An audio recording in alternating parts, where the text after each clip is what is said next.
Wendy, can I just confirm that the video has already started, the live streaming has commenced? It has. Fantastic. All right. Hello, everyone. I've got pleasure in opening the council meeting of the 21st of April 2026 at 6 p.m. and welcome all those in attendance. The City of Vincent would like to begin by acknowledging that we're meeting on the lands of the Whadjuk Noongar people and to pay our respects to elders past and present, acknowledging that the City of Vincent has a role in working towards reconciliation and justice for First Nations people. Now, I've got one apology for tonight, and that's Councillor Ashley Wallace, and otherwise I note that all other councillors are in attendance. So now we move straight to public question time. Can I please get an indication with a show of hands whether is anyone who wishes to address the meeting? Okay, fantastic. If you haven't addressed a meeting before, I'll just explain. Please come forward. Please say what your name is and what suburb you reside in.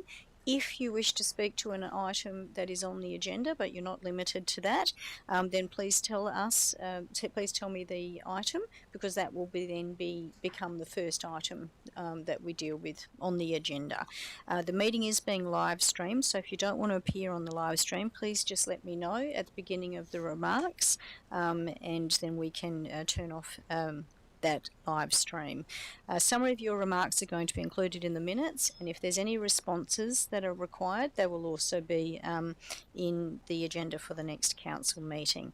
Now, you've got 3 minutes and you're going to have a timer that's up there, so just pay attention to that and you'll hear a bell when your time has finished.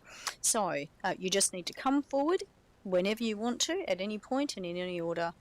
Please come forward and just address the meeting. Thank you. I do need people to come forward, because otherwise I'm going to move straight on to and say question time's finished. Thank you. Hello, so you just need to say your name and what suburb.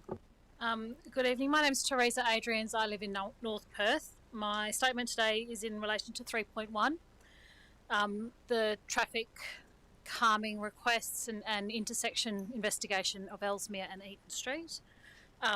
Just as a point of order, the statement that you've written in today's agenda states that they're investigating improvements between Scarborough Beach Road and Charles Street. That should read Scarborough Beach Road and Green Street. Charles Street runs parallel to Eaton, so if you could make sure that's amended, that'd be great. It also mentions in there you're looking at lowering the speed limit along Ellesmere Street to from 50 to 40 kilometres per hour. It is my understanding, I thought that it already was 40 kilometres per hour. Certainly the length of Eaton Street is 40 kilometres per hour. But it makes an interesting point, that intersection of Ellesmere, is that as you approach from either direction along Eaton Street, there is a sign just before Ellesmere Street on both sides that says end of 40 kilometre per hour zone, at which point you can speed up into the dip, and then as soon as you get through the intersection, it is the start of the 40 kilometre per hour zone again. So I do not understand why that signage is there, and when you've got a very, very busy and dangerous intersection, essentially telling people this is no longer a slower intersection, and then once they get through it's faster. It's confusing. We do welcome the mention in your response about traffic calming. In the last 2 years, 2 cars parked out the front of our own house have been written off by speeding cars at night heading south from Green Street towards Scarborough Beach Road, absolutely tearing off the back wheel axle because they're coming over the hill from Green Street far too fast and don't see the cars parked there in the night. And they're parked legally where they're meant to be, but they've been massive accidents. One which actually sent the car spinning around into our neighbour's front yard, and then the other guy ran through to a tree.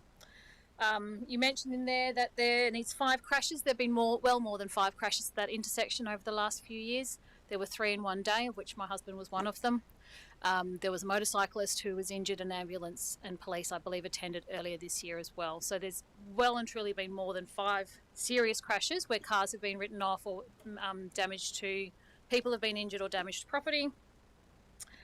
And we are really just pushing for some serious traffic calming treatment for that area to just make it safe. Myself and my neighbour Joanne is here today. We're dog walkers. We walk our dog across that intersection. Cars are coming from all directions up and over it, and they drop into that space. And sometimes it's very hard to hear cars coming as well. It's very quiet. So that was all. Thank you very much. Thank you. Can I just confirm? You said you were speaking to a particular item, and you said 3.1. Were you just saying that? You were saying that as a general. This is generally you addressing the council, not speaking to an item that's on the No, agenda. item 3.1 from what I'm looking at. Troy Adrian's the Eden response. Street. Thank you. That's now I've got that. Thank you very much. I really Thank you very much. Thank you. Okay, does anyone else wish to address the meeting?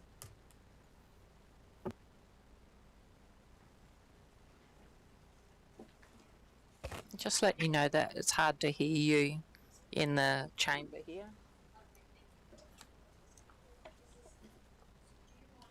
Is there a way that we can, I've just received the feedback that it's difficult to hear me in the chamber, so is there a way that we can increase the volume? Do people need me to just speak more clearly into the microphone? Would that be more helpful? I'm getting nods. Okay. Thank you for advising me. I wasn't aware.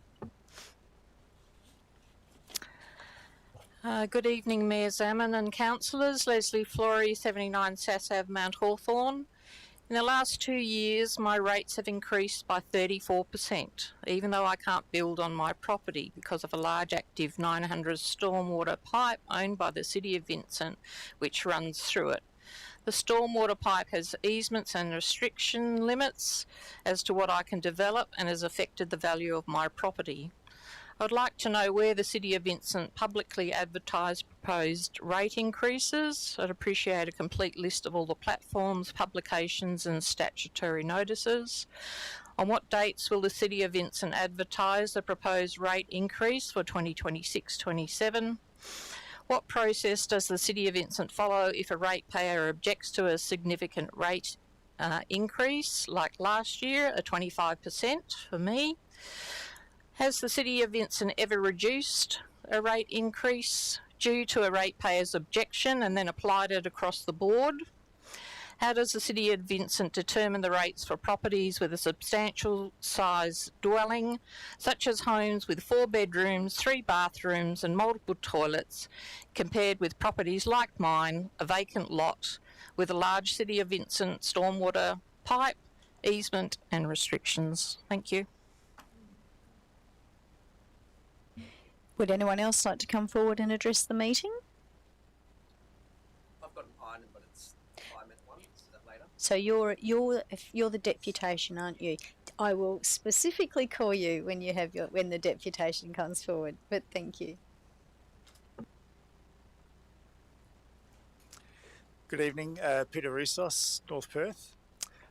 This is to address 5.2, I believe, the resident parking only application with the petition. So thanks for the opportunity. I'm here as a resident of Raglan Road to express strong support for that introduction of the resident only parking on our street. The current situation has become unsafe, unmanageable, and beyond what residents should reasonably be expected to tolerate. Since construction began on the Alma Square development, Raglan Road has effectively become an all-day parking for construction workers. This is happening despite Atlas Construction distributing flyers to the neighbours and promising that their workers will use allocated parking locations, which I believe is behind Chemist Warehouse and View Street car park. That has not been honoured. The city provides construction parking permits specifically to prevent this kind of overflow into residential let streets, yet workers are routinely parking all day, every day in the 3-hour zone. Ranger attendance helps in isolated moments, but it does not change the behaviour. The system is simply not working. The congestion has created significant safety hazards. Construction trucks are forced into unsafe manoeuvres, reversing long distances, mounting curbs and performing multi-point turns on the narrow street. Pedestrian visibility is reduced. The residents regularly have to navigate around trucks and worker vehicles just to access their homes. More seriously, the hoarding of the street has blocked access for essential services. There have been multiple occasions where residents could not get tradespeople to their homes because there is nowhere for them to park. If an ambulance or fire truck or police vehicle needed to attend during peak construction hours, they would have no place safe to stop. Their only option would be to block the entire street, delaying response times and putting lives at risk. This is not hypothetical, this is the daily reality on Raglan Road. Residents have lost amenity, lost access, and lost the basic ability to park their own homes. Visitors, carers in particular, and service providers are equally affected. The city's parking local law gives you clear authority to regulate parking to protect safety and amenity, and residential only parking is already an established tool within the city's framework. Given the ongoing non-compliance, the safety risks, and the failure of voluntary measures, a resident-only parking zone is now the proportionate and necessary response. I have photos and videos documenting these issues and can provide it if they are helpful. I thank you all for looking into this and hope you support the residential-only parking on Raglan Road during this construction period. Thank you. Would anyone else like to address the meeting or speak to the meeting in relation to any items?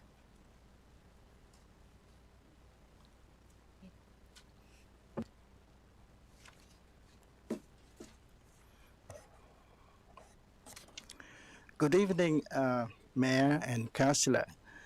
My name is Min Koo of West Perth.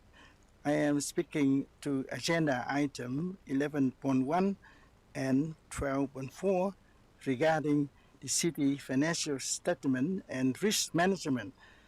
I have today lodged a formal referral with the Auditor General of WA and the Equal Opportunity Commission regarding a prosecution the city is maintaining against me.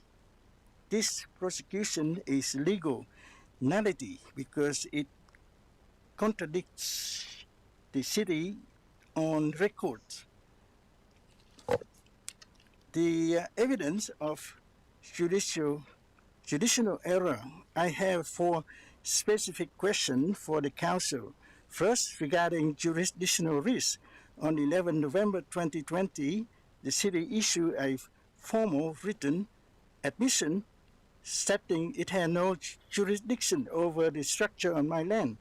Since then, I have provided the city with 5 certified land surveys proving the wall is a private structure located up to 180 millimeter inside my property. Question 1.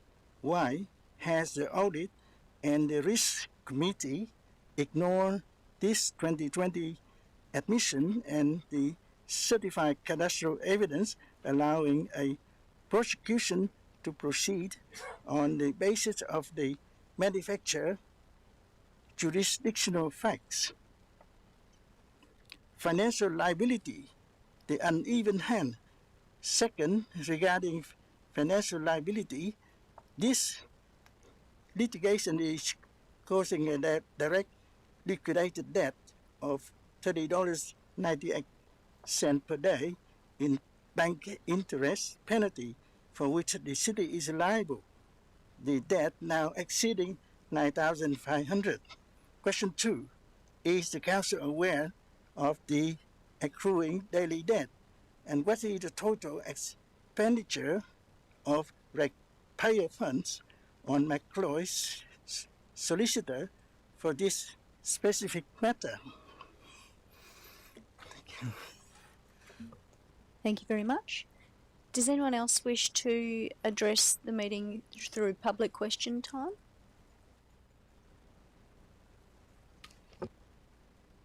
Okay, so if there's no further questions, I close public question time at, if I can get my phone to work, 6:13.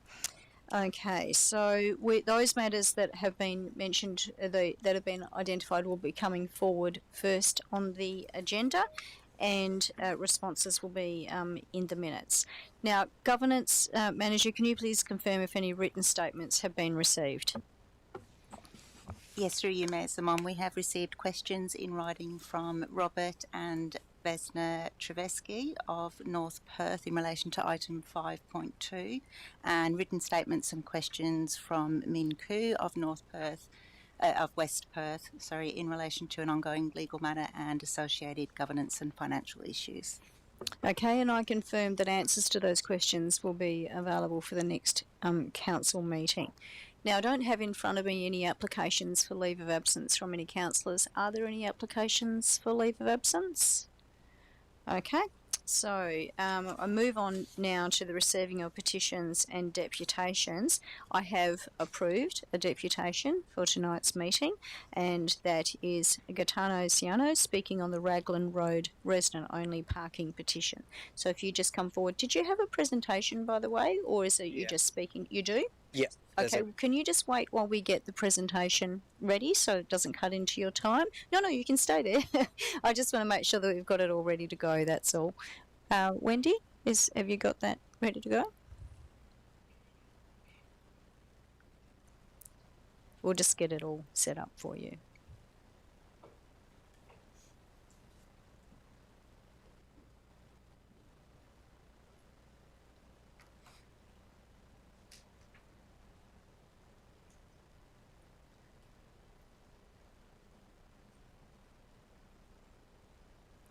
And as you want it to be flicked through, you just need to indicate, and Wendy will flick that through once we're ready to go. But I'll just wait till it's all ready to go, so you've got your time.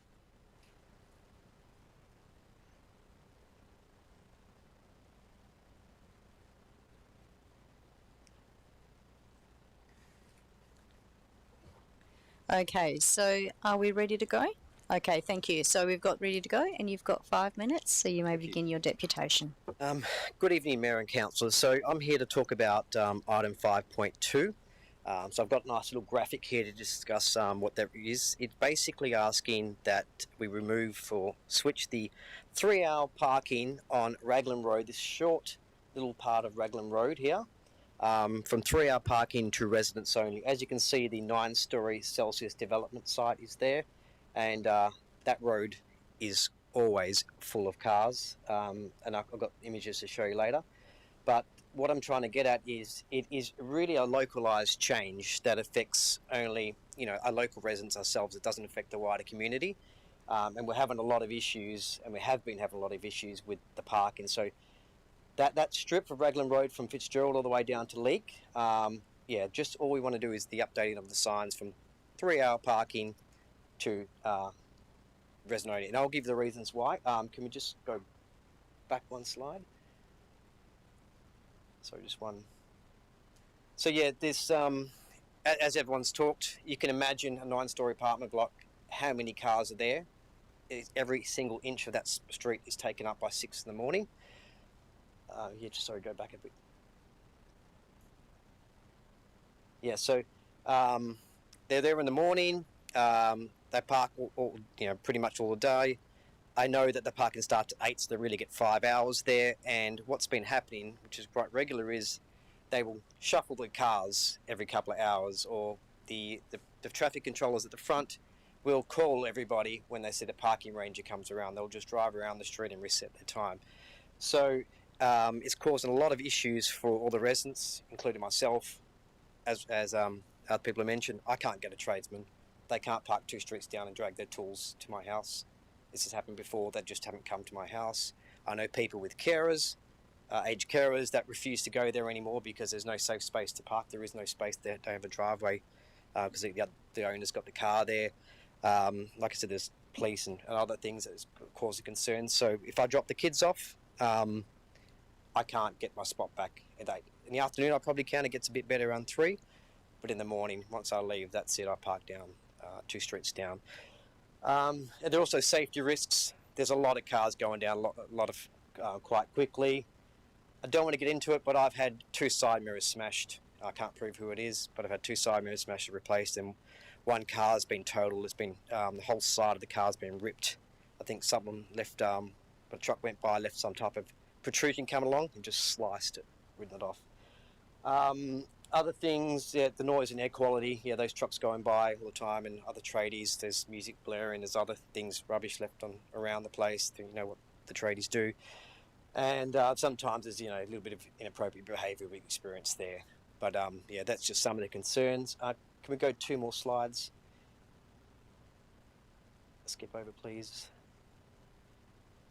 So this is the partition. This is the road And as you can see, we walked around and got a survey or a petition to understand, do we want to switch this to resident-only parking, except for the front three, which are commercial, facing Fitzgerald. Oh, sorry, you can go back. We've got signatures, and obviously 140 was under construction. Every single resident wants, if we can't take it anymore, we just want this resident-only parking. You know, the street is full, and we were unable to actually utilise the street. It's not the town centre, but we just haven't got the option to actually, you know, use the quality of services on our street.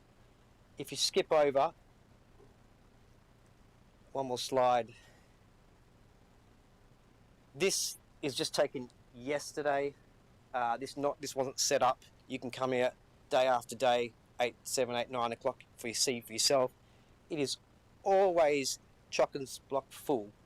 Facing Leake Street all the way to the end, not a single spot left. Facing towards Fitzgerald, you could probably see a little bit front. There's some space in front of that red car on the left, but that's where they do their construction and loading site. They've got that whole thing there where they actually get the trucks come in, so they keep that free. Not an inch. If a car in green goes, there's no way he's coming back. He's lost it till the night time. So this is very normal. This starts at around 6. There's a lot of traffic, a lot of noise, but the street, which usually only had a couple of cars on it, it's like this, and it's only going to get worse. We're only up to the construction of the main structure. Wait till we can start getting all the services and trades and stuff in. Yeah, it's going to be crazy. So just switching to the next slide, please. Oops. Yeah, so all we ask you to do is, it's not a very large change. We're not asking for new rules. Not asking for new rule changes. Just reclassify them, put in the clean signage so they know it. We have parking permits, but we may need them for our visitors, and just empower officers to actually enforce those, and that's all. But it's a unanimous decision from us that it is impacting our lives. Thank you. Thank you very much. And we will also be able to circulate this to all members as well as to administration. Okay, so thank you very much for that. Okay, so we have received 2 petitions. So there is a petition to reclassify the 3-hour parking bays on Raglan Road. It's a petition with 27 signatures, which has been received from Vesna and Robert Trzeski of North Perth, requesting that Council 1 reclassify the existing 3-hour parking bays on Raglan Road between Leake Street and Fitzgerald Street as resident-only parking at all times. 2. Install clear signage indicating the new resident-only status and the applicable hours.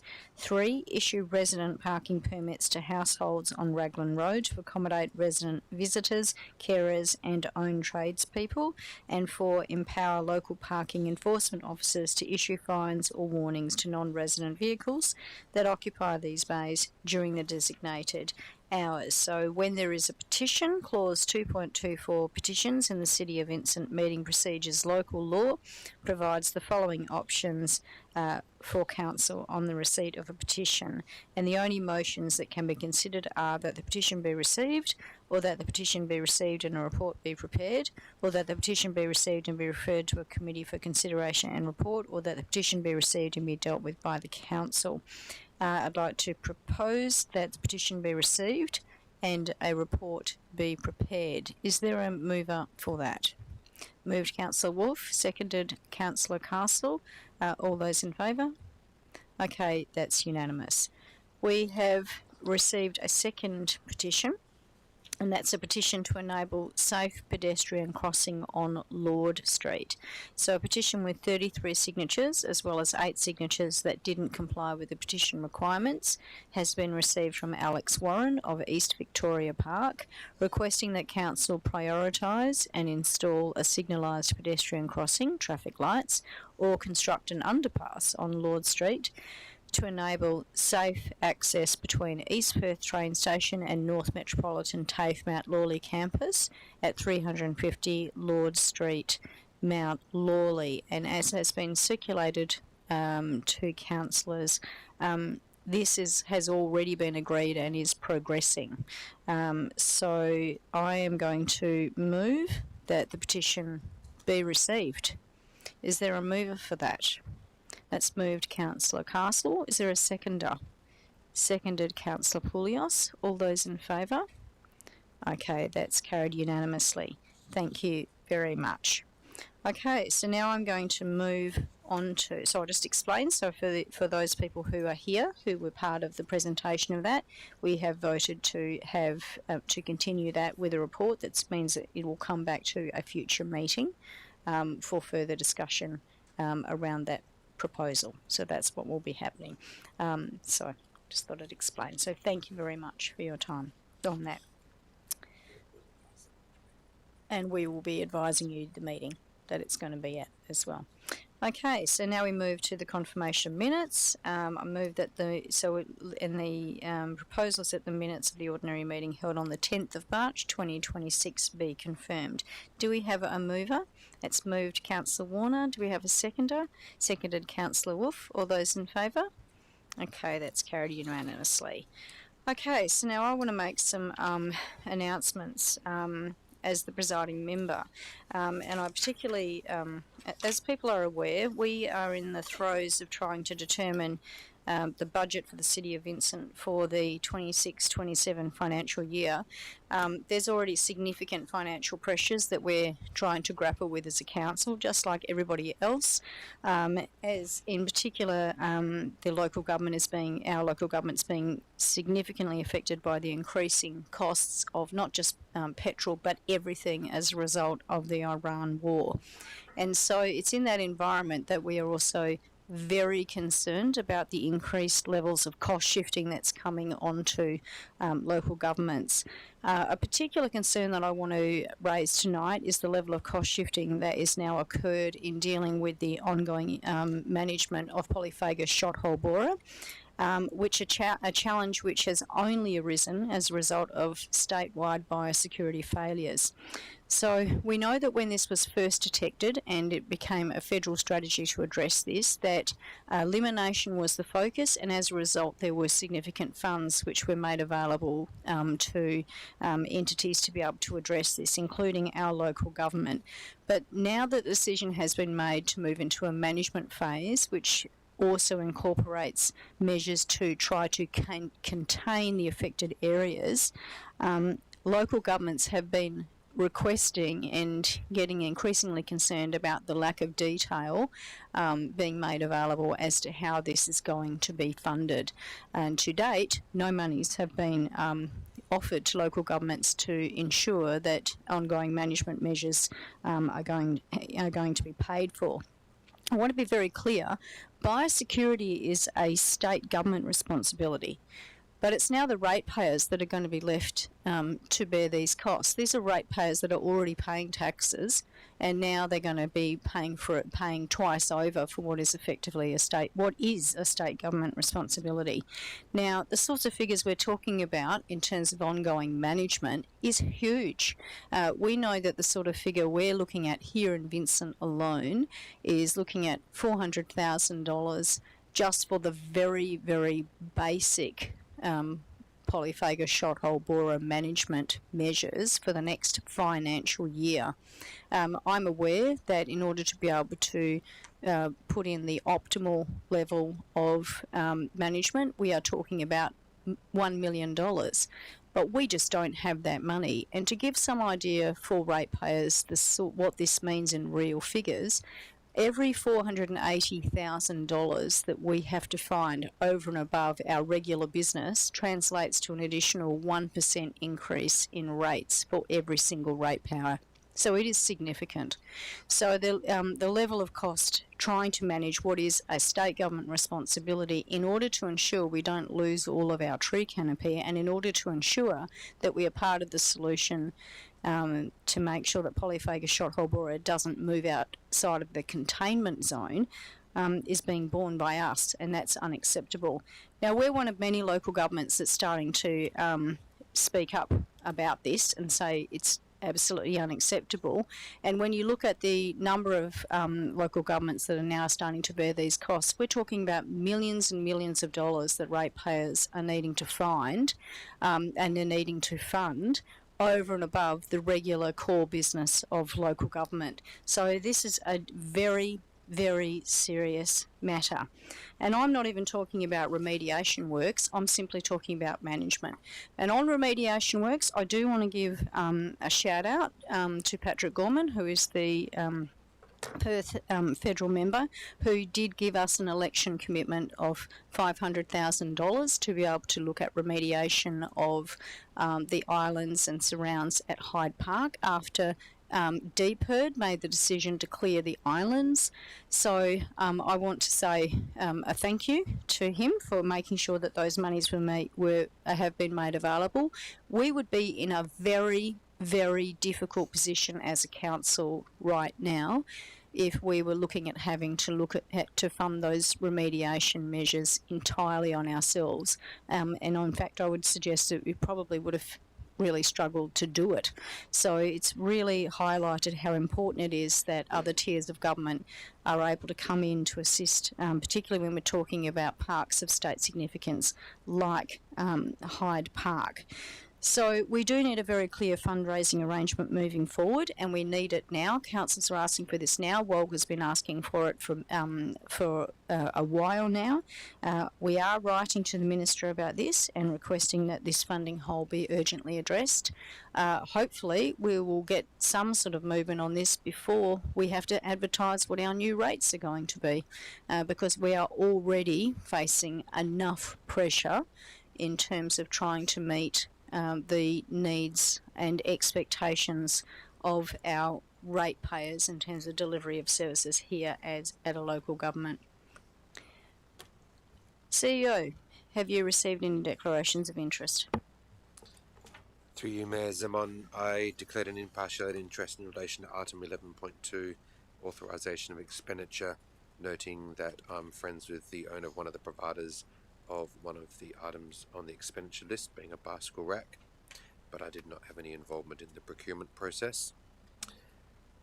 Councillor Warner declared an impartiality interest in relation to item 10.1, the response to petition Far Avenue, North Perth, noting that she is close friends with one of the residents of Far Avenue, and that's all that I've received.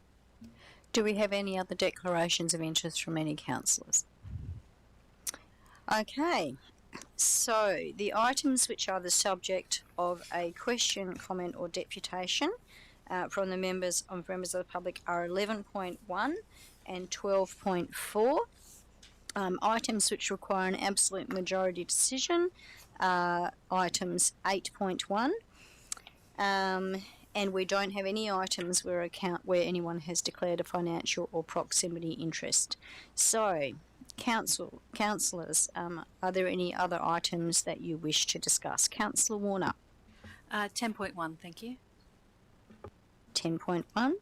Councillor LaFontaine. Councillor Greer. 9.3 and 9.4. 9.3 and 9.4. Councillor Castle.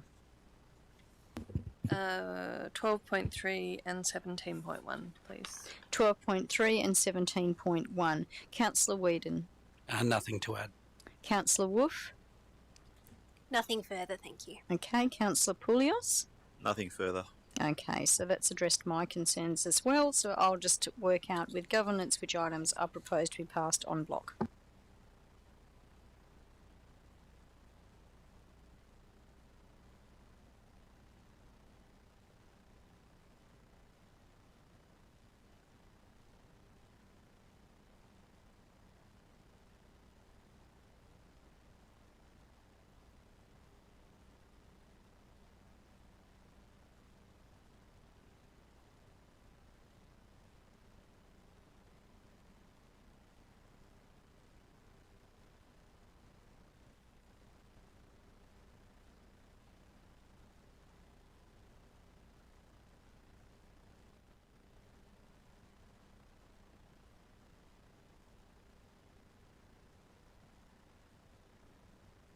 I think when we said 8.1 before, that should have been 12.1.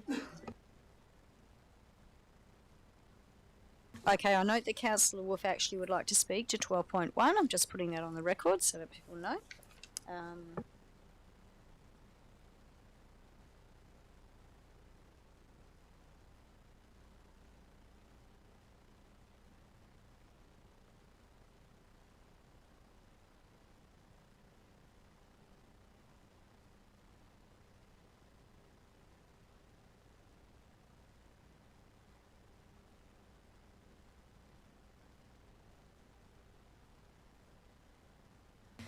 Okay, Governance Manager, could you please read out the items that are proposed to be passed en bloc? So through you, Mayor Simon, the on-block items we have listed are 9.1, 9.2, 9.5, 11.2, 11.3, 11.4, 12.2, 12.5 and 12.6. Okay, do we have a mover that those matters be passed on block? Councillor Castle moving and Councillor Wolf seconding. All those in favour? Okay, that's carried unanimously. Thank you. So now we move to the first item, which was raised by the general public, and it's 11.1 financial statements as at 28th of February 2026. Do I have a mover? Moved Councillor Castle. Do I have a seconder? Seconded Councillor Wolf. Councillor Castle. Don't wish to speak. I'm happy to support. Councillor Wolf.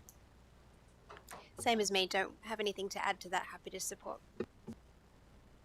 Okay, I'll make the observation that the questions were actually submitted as well, so we'll be able to be answered in the course of the minutes. Okay. So, does anyone else wish to speak? Okay, I'm going to put the item. All those in favour? Okay, carried unanimously. Thank you very much. So then the next item is 12.4, report and minutes of the Audit, Risk and Improvement Committee meeting held on the 25th of February 2026. Do I have a mover for that? Moved Councillor Castle, seconded by Councillor Wolf. Councillor Castle? Thank you, Mayor. Not really much to say, just happy to support the officer recommendation and note the minutes. Councillor Wolf, do you wish to say anything? Nothing further from me, thank you. Does anyone else wish to say anything in relation to this item? Okay, I'm going to put the item. All those in favour? Carried unanimously, so that's moved on. Okay, so now we move to 9.3, the appointment of the design review panel. Do I have a mover for this? Moved Councillor Greer. And do I have a seconder? Seconded Councillor Castle. Councillor Greer. Thank you. Last week at the briefing, I asked the question around gender diversity of the applications, and thank you for the information in the briefing notes and the conversation this week. I understand from those that it's not in the best interest of the city to rerun this process, but as just a question for administration is what steps might we take differently next time to improve the gender diversity of the applications? Thank you, Councillor Greer. Through you, Mayor Zamon. So there are various peak bodies that represent different professional groups. For example, for planning, we have the Planning Institute of Australia. Within some of those professional organisations, there are subgroups such as Women in Planning for Planning Institute of Australia. So for our future nominations, we'll be seeking specifically nominations from those groups to try and get the word out there more broadly. Excellent, thank you. That was my only question. Councillor Castle, is there anything you wish to say? Thank you, Mayor, and thank you, Councillor Greer, for raising this issue last week. It's something that Council has put a fair bit of work into, ensuring gender diversity and equality in a lot of levels at Council, including at our executive level and our manager level. We're very proud that we have a female majority on this council of councillors, so there have been a lot of great strides, but it's not something that we've looked at in great detail in relation to our committees and advisory groups. So I think that this is a really important question to be looking at. I acknowledge that for this time around we've possibly missed the boat, and I also acknowledge the comments that the pool that we pull from and the industry that we pull from may skew a certain way, but that's never stopped us from trying before. So what I would like to see for next time is not just some more efforts to target our recruitments, but also some thought given to amendments to the terms of reference and whether there's any levers we can pull in that respect. I do have a question about when that might be ready for review. Through you, Mayor Zamon. So the terms of reference are reviewed every 4 years. So as part of the previous appointments, the terms of reference were also reviewed. But that is definitely something that we can consider as part of the next review in 2028 when we'll be looking for reappointments as well. Thank you. So will the review of the terms of reference next time align with the timeline for appointments, or will it actually happen ahead of recruitment and consideration of those appointments? Through you, Mayor Zaman. So they do occur at the same time. However, we'll be able to factor that in, recognising the desire of council here tonight to have a more proactive approach in trying to have greater diversity on that particular advisory group. Thank you. That would be great. And I mean, I would suggest that there's possibly scope for reviewing those a bit earlier, so that we're well prepared for that next round of recruitment, and have done some more work on that. Thank you. Can I just make the comment? I think noting those concerns, but I don't think that any of us wish to detract from the high level of applicant that has put their hand up for these positions. And I know that I speak on behalf of all of council when I say, when we offer our thanks to the DRP for the excellent work that they are doing. Councillor Greer, do you wish to say anything in conclusion? Nothing further, thank you. Oh, sorry, I should have asked if anyone else wanted to speak first. Does anyone else wish to speak? Okay, in that case, I'll put the item. All those in favour? Okay, that's carried unanimously. Thank you very much. So now we move on to 9.4, which is the submission on Walga draft climate change advocacy position. Do we have a mover for this? Moved, Councillor Greer. Do we have a seconder? Seconded by Councillor Castle. Councillor Greer. Thank you, Mayor Zaman. Broadly, I am very supportive of the intent of our submission to the Walga draft climate change advocacy position. I know that many people in our community care deeply about the climate crisis and building the climate resilience of our community. Seeking to improve and strengthen the draft advocacy position is in line with what our community would expect, and we know that local government can play such a critical role, and we are uniquely positioned to lead practical solutions, including supporting renewable energy uptake, reducing emissions, and reducing our waste. We also know that as a community, we need to encourage leadership from the state and federal governments. So I am broadly supportive of the improvements the city is suggesting, and I do have an amendment on the SAGE paper that seeks to improve and further strengthen Walga's draft climate change advocacy position. Okay, do you wish to move that amendment now, or do you wish to come back to that later in the debate? I'm happy to come back to it. Okay, Councillor Castle, did you wish to speak?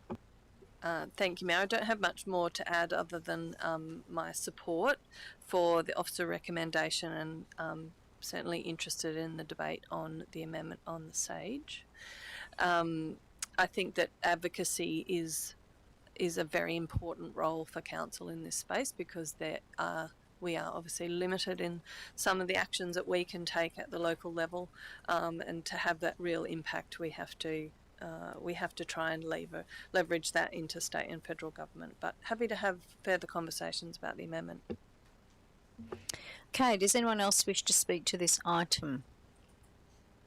Okay, Councillor Greer, noting the your proposed amendments on the sage-coloured piece of paper, do you wish to speak to your amendment? Firstly, do you wish to move your amendment? I would move the amendment. Thank you. Do we have a seconder for that amendment? Okay, that's seconded, Councillor Castle. Councillor Greer. Thank you. In short, my goal with this amendment is to further improve and strengthen the position that we're taking towards our feedback on the climate change advocacy position. To me, the amendment is in line with our Sustainable Vincent framework and our enhanced environment strategy. And it's my hope that by adding the words that are in red, that will see us able to give clearer direction to Walga on the actions that we would like to see prioritised in other councils to champion the improvements that we have already made or aim to make. And it would also demonstrate that we want to encourage the state and federal governments to take purposeful science-led actions too. I think there's nothing too new or scary in any of those. It really is just celebrating the work we've already got in our documents and championing those further. Councillor Castle. Thank you. Very happy to support this amendment. I think it's very reasonable. Does anyone else wish to speak on this amendment? I'd like to say something. I think it's actually really a really strong amendment that I would support moving forward. I'm actually noting that what we're trying to do is to make sure that we are strengthening WAUGA's position to be more in line with certainly the City of Vincent, who are consistent leaders in this space, and I think we do that because that is what our community expects of us. I will note that WAUGA is made up of many different member bodies, and I think it is helpful for more progressive councils to be assisting to strengthen the voice of WAUGA in these spaces. So I feel that that's an important role that we play, and as such I would certainly support the efforts to have those debates internally within WAUGA, hopefully strengthening their position moving forward for advocacy around climate change. Would anyone else like to speak on the amendment? Councillor Greer, do you wish to say anything in conclusion? No thanks. Okay, so I'm going to put the amendment. All those in favour? Okay, that's carried unanimously. Thank you very much. Okay, so now I'll move on to the next item, which is 10.1, which is the response to petition. Excuse me, Mayor. Yep, We sorry. need to vote on the Oh, we do? We need to move the amended. amendment. Thank you very much. Moving too quickly. Okay, so now we have in front of you, and I apologise to that, councillors, and thank you. We have in front of you the amended motion. Does anyone wish to speak to the amended motion? Okay, Councillor Greer, do you wish to say anything in conclusion on the amended motion? Okay, well now I'm going to put the amended motion. All those in favour? Okay, that's right, carried unanimously. Thank you very much. Apologies for that. Okay, so now we will move on to 10.1, which is the response to a petition for Far Avenue in North Perth. Do we have a mover for this? So that's moved Councillor Warner. Is there a seconder for this? Seconded by Councillor Greer. Councillor Warner. Thank you. I just wanted to flag that I do have an amendment, and one of the most exciting things about doing an amendment is seeing what colour you get, so on the purple one. So I'd like to move that after anyone else has had a chance to speak. Okay, so Councillor Greer, do you wish to say anything on the substantive motion? Just to say an acknowledgement of the community that have come and shared this with us, and particularly been campaigning and talking to us. I think many in our communities do very much love the ability to go to Beatty Park, and I know we've had a lot of creative solutions around parking in the past, but would, if the purple was to be moved, would look at supporting that. Thank you. Okay, does anyone else wish to speak on the substantive motion? Okay, so Councillor Warner, do you wish to move your amendment as proposed on the purple paper? Yes, thank you. Okay, is there a seconder for the amendment? Seconded by Councillor Greer. Councillor Warner, do you wish to speak to the amendment? Yes, thank you. Look, basically, I really appreciate what admin have put forward to support the hopes, the recommendations, the requests that have come from the community, and basically this amendment is just seeking to introduce just a couple of targeted measures to better address those concerns. These are small but practical changes that are intended to actually help with the improving the safety, amenity and the traffic flow. Still acknowledging that yes, if we want to classify this is number 381 out of 631. I completely understand that it's nowhere near a high priority in that way, but I'm hoping that a couple of small tweaks can be done. So already admin have supported their monitoring the traffic activity. They're undergoing communications with staff. They have changed their marketing to not encourage overflow parking on Far Avenue, but to the car park at the end of the street and onto Morrison Street. Sorry, that's appreciated. What I was looking for in this amendment to also install no bus parking signage along the southern side of Far Avenue.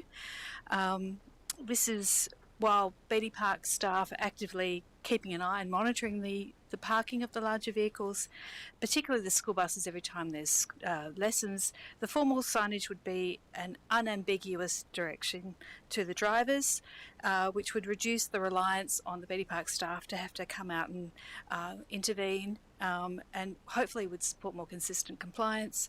And this is really just a step up from the recommendation of investigate, if we should do this, to actually let's just implement it, let's put some signs up. The second part is to look into, to investigate the residents only parking along the north side, just to see if this is a feasible alternative. Restricting parking on the side of the street would help minimise the driveway obstructions and improve vehicle manoeuvrability along which is really a very narrow roadway. This is not intended to create a proposal, a precedent. It's actually to address a specific localised issue through a considered place-based response.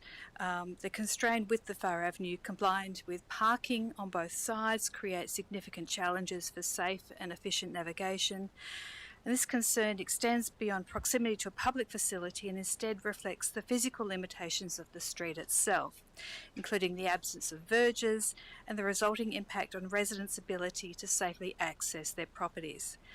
And whilst the existing framework suggests that 85% parking occupancy thresholds should be met before introducing restrictions like this measure doesn't adequately account for the unique conditions present on Far Avenue and risks drawing an overly simplistic comparison that does not reflect the realities. So once again, I'm saying that hopefully a couple of modest practical steps can make a noticeable difference to the functionality of this street. Councillor Greer, do you wish to speak on the amendment? Does anyone else wish to speak on this amendment? Councillor Wolf. Thank you, Mayor. I certainly support the amendment. Thank you very much to Councillor Warner for bringing this forward. I think these additional sort of targeted measures would work well in addition to the ongoing monitoring, range of visits, compliance and the ongoing communication with staff and visitors of Betty Park. So very supportive. Just an out of left field thought I had, I'm a regular visitor to Betty Park, and something that I've noticed quite a lot recently is that we've got cars parking in the designated bus bays outside Betty Park. So I'm not sure whether this is just maybe a seasonal thing linked to the increased parking congestion linked to the school carnivals that have been on recently. But I did wonder, if we've got cars in the bus bays, is that leading to buses then parking on Far Avenue? If we're looking at signage for Far Avenue in terms of buses, perhaps there's also opportunity to see assess what the signage is like in the bus bays, making it very clear that cars can't park there. Councillor LaFontaine. Thank you, Mayor. Just wanted to say thank you for the updates, responses in the briefing notes. Just referring to the response that the current demand does not justify changes such as resident-only parking at this time. This amendment proposed is to investigate resident-only parking, which is supported. So I just have a quick question.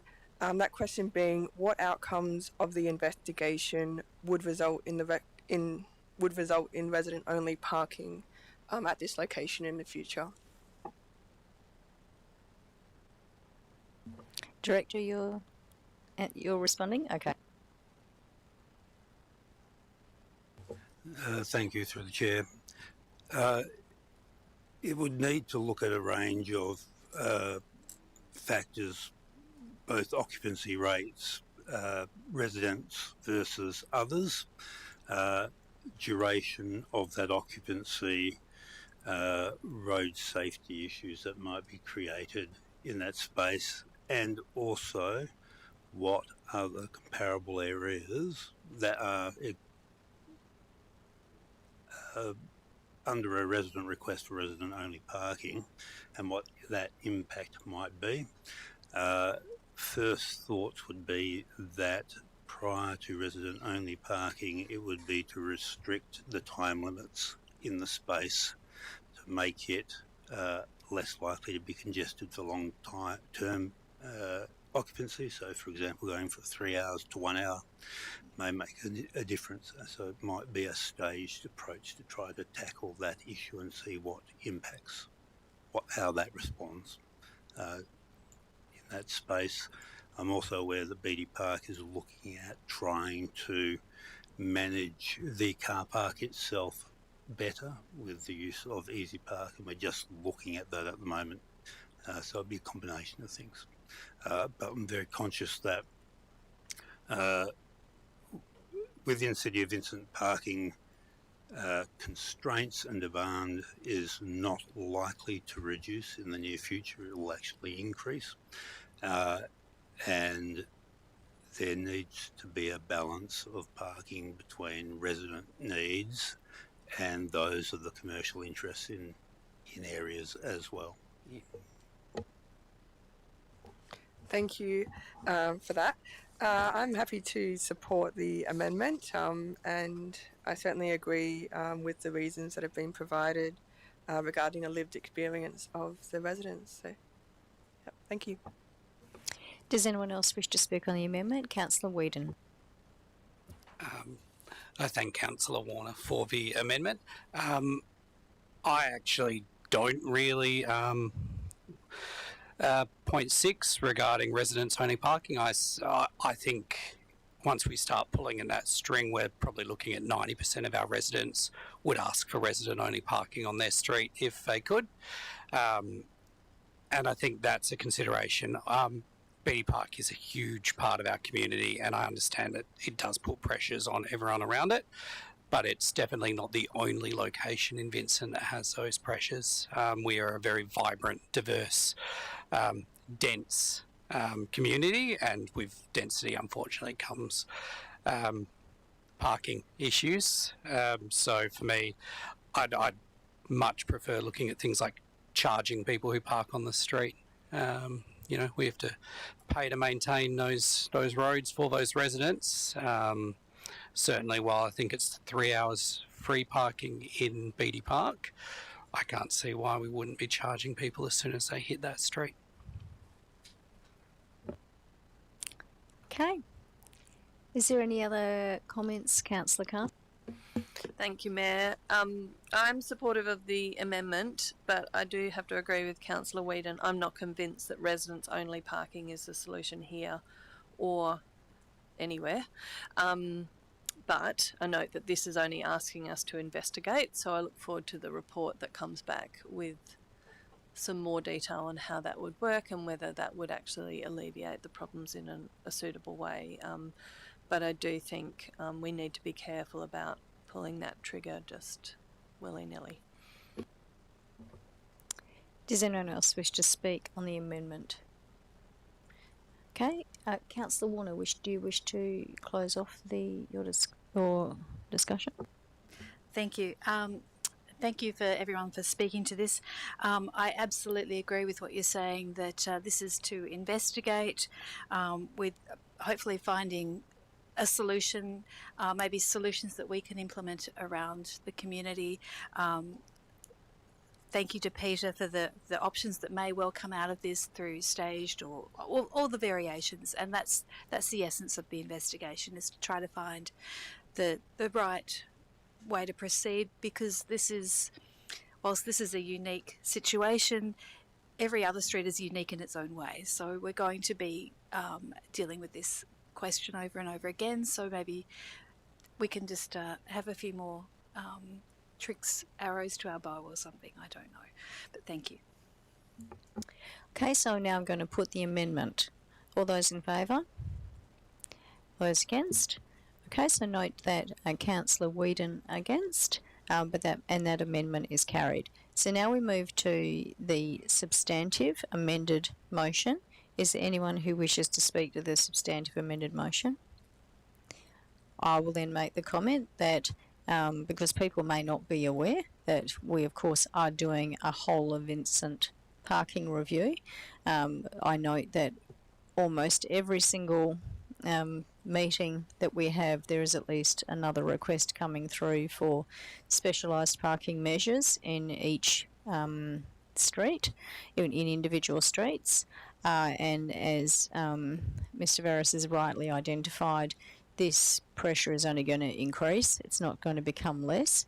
So I think that the work that we're trying to do to address that holistically is absolutely critical, because in the same way that we are looking at the precinct-wide traffic studies to try to ensure that as we're implementing measures we don't have unforeseen adverse consequences on other streets, I think that's the challenge that we're going to have around parking as well. So we need to, but at the same time we are going to need to find a way to get this balance. And of course we're also trying to encourage, when people are using facilities in the City of Vincent, to try to use alternative forms of transport as much as possible as well. So it is trying to get that delicate balance, which is not an easy one to achieve. Councillor Warner, do you wish to say anything in conclusion? Okay, I'm going to put the amended proposal. All those in favour? That's carried unanimously. Thank you very much. Okay, so now I'll move on to the next item, which is, approval to, which is 12.1, approval to advertise amended council member continuing professional development policy, standard amendment. Do I have a mover for this? Moved Councillor Wolfe. Do I have a seconder? Seconded by Councillor Castle. Councillor Wolfe. Thank you, Mayor. The Local Government Act requires that all local governments prepare and adopt a policy in relation to council member professional development, and that they review it after each election, so every 2 years. Personally, I think that that requirement is complete overkill, but here we are. Given that the requirement does exist, admin has helpfully gone and done a review of other local government areas to investigate their policy provisions. And that's informed a proposed draft that's in the report. So thank you very much, admin, for doing that work. We always appreciate knowing the policy positions of our neighbours. And in looking at the draft, I do support the draft moving to advertising, noting I do have an amendment prepared, which I'm happy to move and talk through once others have had a chance to speak. Okay, I'm trying to remember who. Thank you, Councillor Castle. Sorry, I should have noted that. Councillor Castle. Thank you, Matt. Look, I don't have too much to say. I'm interested to have a discussion about the amendment that's on the table. Just noting that I think we have a very strong policy and a good approach to council training that isn't overly frivolous in terms of travel and training, but actually focuses on skills that are important to functioning as a well considered council that gets things done and doesn't spend a lot of time fighting with each other. So I'm very happy for the review that's happened and for the training opportunities that are being provided to council members. Does anyone else wish to speak on this proposal? Councillor Wolfe, do you wish to move your amendment? Okay, so I refer people through to the amendment on the green paper here. So that is Councillor Wolfe's proposed amendment. Do I have a seconder for that? Seconded by Councillor Castle. Councillor Wolfe, do you wish to speak to your amendment? Thank you, Mayor. Just briefly, it does look like a lot of red, so I'll talk you through it, but a lot of it is just tidy up. The proposed draft policy introduced a new requirement that no more than 2 council members should be permitted on an extended CPD absence at the same time, unless otherwise approved by council. And it was really helpful to have the discussion at the briefing around the intent of that clause really being for council to be able to meet quorum requirements. The difficulty was that the term there, extended CPD absence, wasn't defined in the proposed draft, so it was a bit tricky to know when an absence would be extended or when an absence would be ordinary.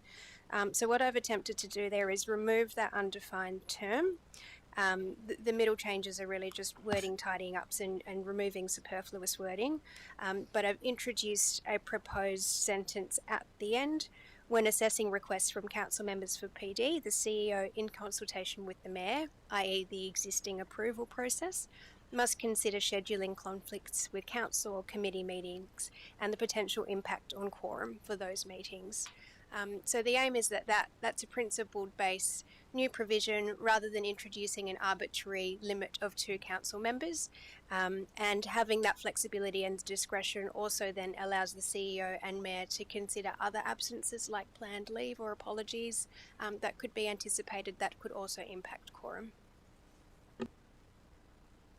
Councillor Castle. Thank you, Mayor, and thank you, Councillor Wolf. Makes a lot of sense, and I think it will read a bit more clearly and be easier to follow. Also, just noting that in my mind, anything that I can think of that might possibly be considered extended is likely to occur outside of the Perth metro region and therefore likely to come to council. So I don't think we're going to see a lot of these sorts of examples considered, and even less of them having to be decided by the CEO and the Mayor. But in any case, I'm comfortable with that approval structure as it sits. So I'm happy to support this amendment. Does anyone else wish to speak on this amendment? Councillor Wolf, do you wish to say anything? Okay, so I'm going to put the amendment. All those in favour? That's carried unanimously. Okay, thank you. So now I have got the amended substantive motion in front of you. Does anyone wish to speak to the amended substantive motion? Councillor Wolf, do you wish to say anything in conclusion? Okay, I'm going to put the amended substantive motion. All those in favour? Carried unanimously. Thank you very much. We'll move on. So moving on to 12.3, electoral reform, Walga sector consultation. Okay, and I will draw people's attention to the fact that we have got 2 proposed amendments that are here with the yellow and the orange. Okay, do I have a mover for this? I moved Councillor Castle. Do I have a seconder? Seconded Councillor Wolf. Councillor Castle. Thank you, Mayor. I'm broadly in support of the officer recommendation, subject to some extra wording that will be discussed through, I think, both amendments that are on the table. I think Council has considered its position in general in relation to compulsory voting in the past. I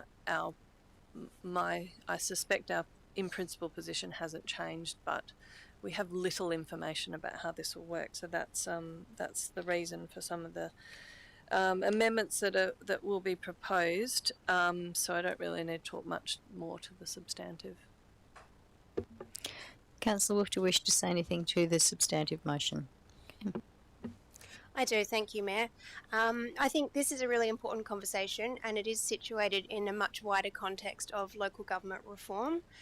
I'm also comfortable maintaining our supportive positions on compulsory voting and the biennial election model, noting, as we've said, that there are some important details to work out if any reform is progressed. In terms of compulsory voting, I think that's one lever to address the consistent low turnout that we have seen in local government elections, but it's certainly not a silver bullet. And I think at state and local government levels, there is a lot that can be done to further engage the community and to connect voters with candidates in ways that go beyond that 1,000-character candidate profile. So I think that is one part of the conversation in terms of connecting and educating in terms of the role of local governments. In terms of the half-spill elections, I think I maintain the position that we've discussed previously in terms of the model that provides the community with the opportunity to have some influence over the direction of council every 2 years, and its role in maintaining some of that experience and corporate knowledge, and supporting the onboarding of new council members. And I think that support that the experienced council members do provide is really important in terms of attracting candidates from a range of different fields.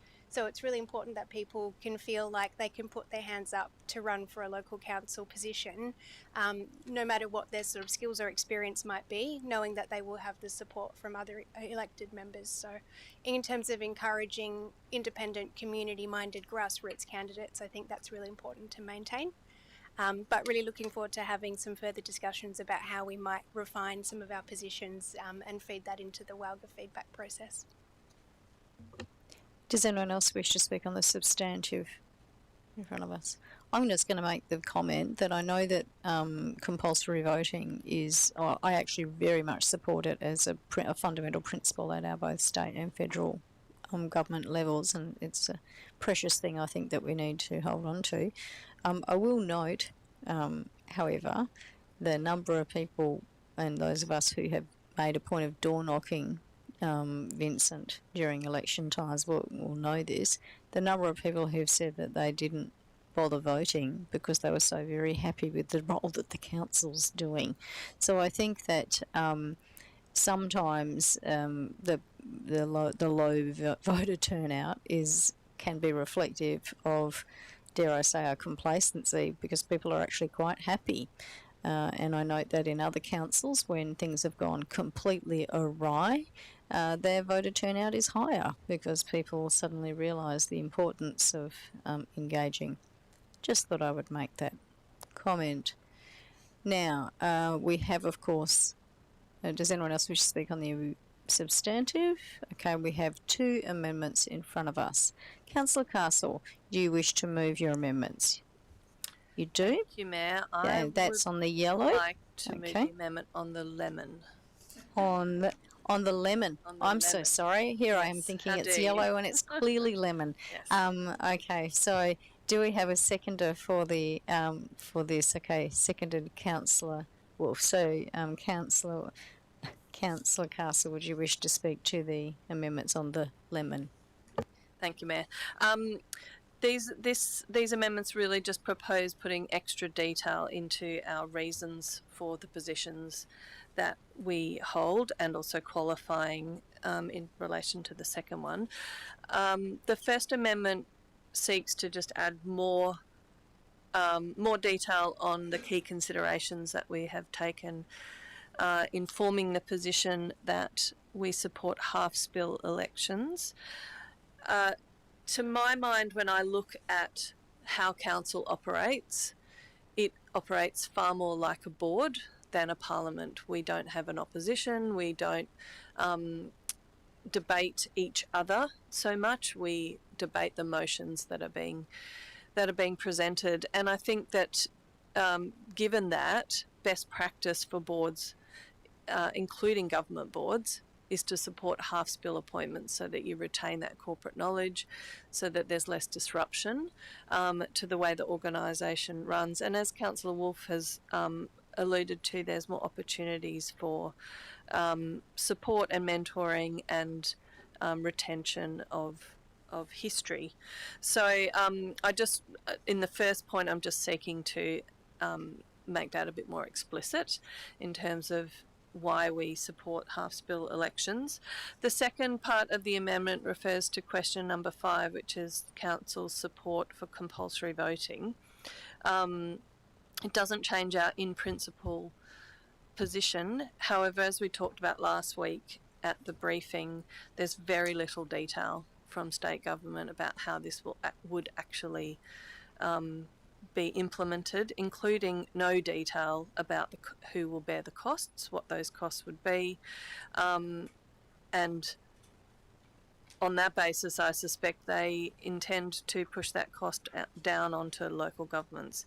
So this amendment seeks to clarify that our support is only subject to those additional costs associated with the introduction of compulsory voting being borne by the state government.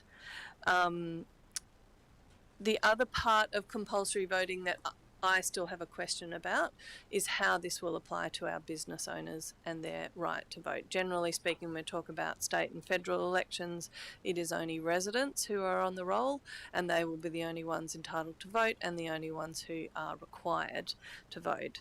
So we haven't had any indication from state government about how they intend to account for the businesses and other ratepayers who may wish to be on the roll, who believe they have a right to vote and have a say in how council is run, but as it stands may be excluded from that. So this is really just adding some qualifications to those positions.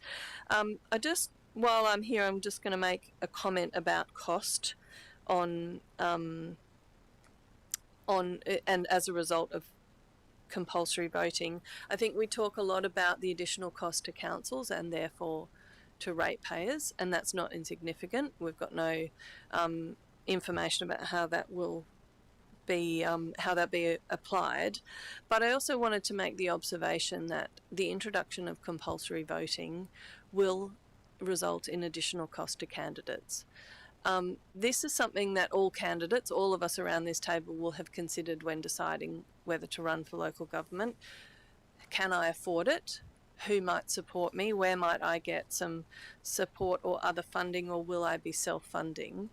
Those questions will be even larger if the proposal is that I need to canvass my entire electorate multiple times over to ensure that everyone who is required to vote compulsorily is actually going to vote and will be aware of the candidates and the issues that are being raised.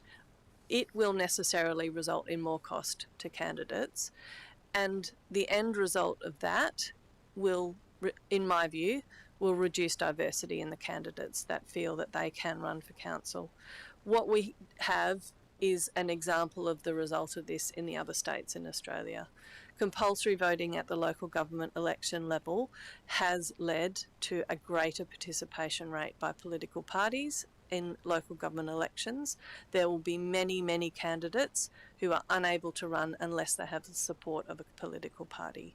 Whatever your beliefs are on that, that is not something that is predominant in our local governments at the moment, and I think that will be a huge change that has to be recognised as a result of compulsory voting.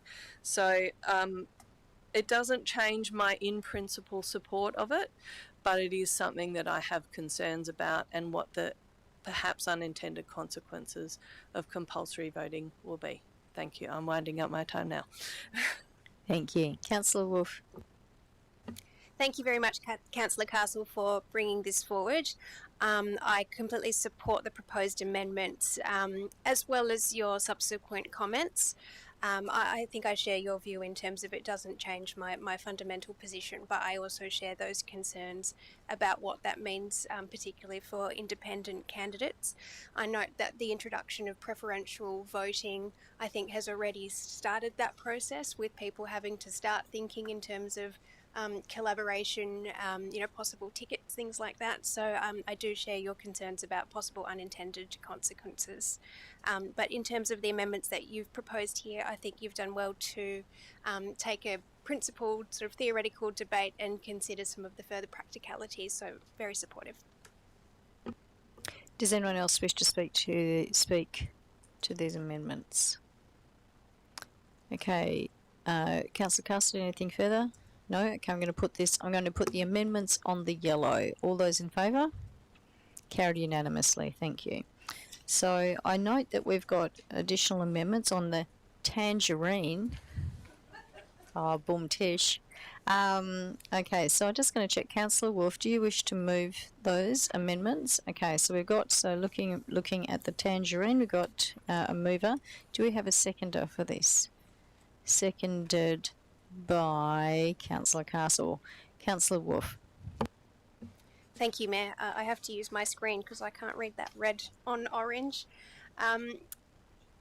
Tangerine, my apologies, Tangerine. The purpose of bringing forward this amendment was following some of the discussion we had at the briefing. The table that clarified Council's position had a couple of statements within it to say that these particular scenarios hadn't yet been considered by Council, but tonight's discussion presented the opportunity to give that consideration. So those items were firstly question 3, which was the question about if full spill elections every 4 years were introduced, what would the transitional arrangements or any consequential amendments need to be? So in terms of that response, I've proposed that we delete the section that this hasn't been considered yet. We do insert something that says that if we had full spill elections, that should be grandfathered in. It shouldn't be suddenly introduced. It should be grandfathered in such a way that those council members who've already been elected, they shouldn't have their terms prematurely terminated or reduced. That would then support stability in terms of our governance. It would support fairness to elected members. But importantly, I think it would also show respect to the community members who've elected those councillors for a particular term. So it respects that. I've opted to include still the statement that further assessment would be required, because I'm sure there are a whole lot of transitional arrangements in practice that would then still need to be considered. The next question was in relation to the frequency of local government elections. If that was increased to being every 4 years, would we support compulsory or voluntary voting? Which I thought was a bit of an odd question. So I've referred to the position in the previous question that we do support compulsory voting. But in terms of how those things intersect, what this amendment proposes is that if we move to a 4-year cycle, compulsory voting would become even more important, because the community would then lose that opportunity to influence the direction of council every 2 years. So it becomes even more important then that our election outcomes are representative across the broader community. Councillor Castle. Thank you, Mayor. I'm supportive of this amendment for both points. In relation to the first one, obviously I and many other councillors around the table would be impacted if there was a move to full spill elections earlier than the end of our current terms. As Councillor Wolfe has said, I don't think it's respectful of the community who, in good faith, cast a vote for a 4-year term for councillors, and it's also not respectful to candidates who put in time and effort to be elected. It would potentially change their considerations and their decisions about being involved if they had known that their term might be shorter. So it's also quite disruptive to the local government itself and to the system, and I don't think it's something that can, if it is to be introduced, that can be introduced in a hurry. It needs to be planned well and planned forward. So I definitely support both of these amendments. Does anyone else wish to speak on the amendments? Councillor Whedon. Thank you, Mayor. I won't speak to the first one because, I feel fairly conflicted as one of those councillors who would be impacted potentially if it falls in 2 years' time. But I will strongly endorse, I think, the response to question 6. If they do move to full spill 4-year elections but not compulsory election, the risks to local government is wildly increased, and I think it's important that we take a stand and make a note of that. And thank you, Councillor Wolfe. Does anyone else wish to speak to these amendments? Councillor Wolfe, do you wish to say anything in conclusion? Okay, I'm going to put the amendments. All those in favour? Carried unanimously, thank you. So now we have got a substantive motion that has received several amendments. Does anyone who has not yet spoken on the substantive wish to speak? Okay, Councillor Castle, do you wish to speak to it in conclusion? Okay, I'm going to put that then. All those in favour? Okay, that's carried unanimously, thank you. All right, so now we move on to 17.1. We are going to be going, this is a confidential item, so we're going to be going behind closed doors, and the live stream will be paused, and the gallery needs to be vacated, and then we will come back to the live stream after that. So first we need to move to go in behind closed doors. Do I have a mover for that? So that's moved Councillor Whedon, seconded Councillor Greer. All those in favour? Okay, that's carried unanimously. Wendy, can you please stop the live stream?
confirm when the live stream is back up. Okay, the live stream is back up. Welcome back to the public, and the recommendation decided behind closed doors, as detailed in the report, was adopted unanimously. Okay, so there being no further business to conduct, I thank all those in attendance and on the live stream, and I close the meeting at 7:26. Thank you.